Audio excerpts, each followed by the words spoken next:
Hey there, epic farmers, gardeners, and fruit tree growers. Welcome to Florida Food Forest. Well, welcome back to Florida Food Forest.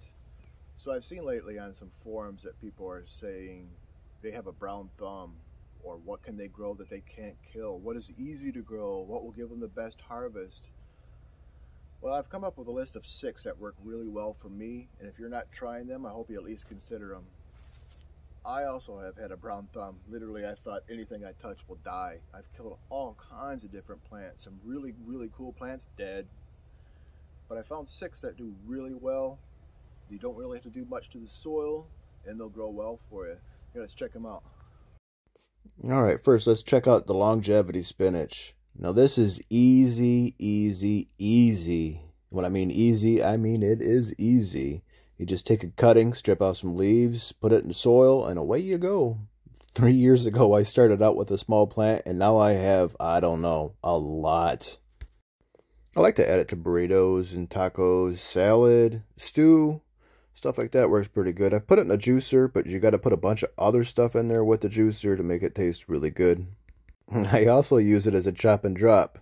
Just you have to chop it more than you drop it, because if it's not chopped up good enough, you might end up with longevity spinach growing where you didn't want to grow.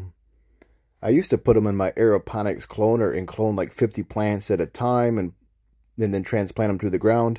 I don't even mess with that anymore. It might speed up the process, but you really don't need to.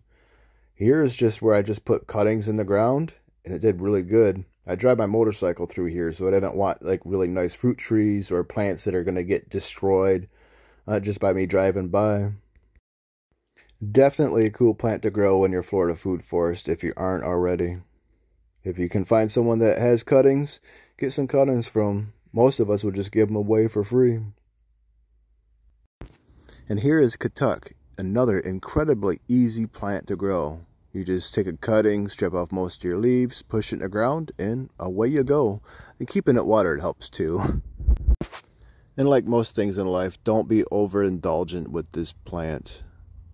If you eat way too much of it, like every day, it can make you sick.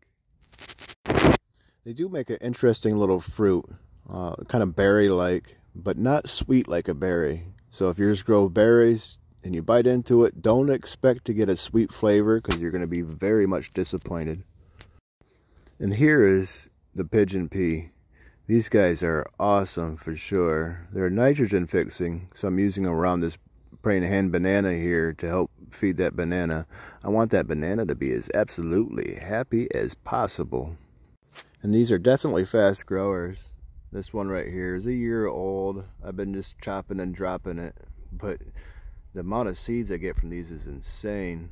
I think about 15 plants per person, and you'd probably have enough beans for sure. And here is a whole bunch. You will end up with a never-ending supply of pigeon peas.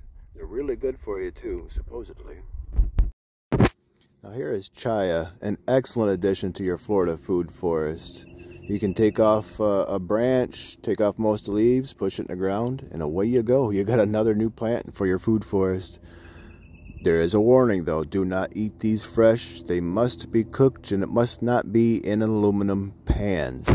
They are toxic if you do not cook them first. And when you do cook them, after that, they're pretty bland. So you're going to definitely want to mix them in with other things and spices. Very easy to grow. Definitely worth adding to your Florida food forest. So hopefully you can also have a never-ending supply of food. And here is Moringa. I'm not sure you could have a Florida food forest without having at least one of these. They're really easy to grow, fast growers. I find growing them by seed makes them a lot stronger against wind than cuttings. So if you're going to grow these, try to grow them from seed. They grow quick, so you'll be able to harvest in no time at all. I like to add them to salads, fresh out of hand, burritos, tacos, stews, a juice with it.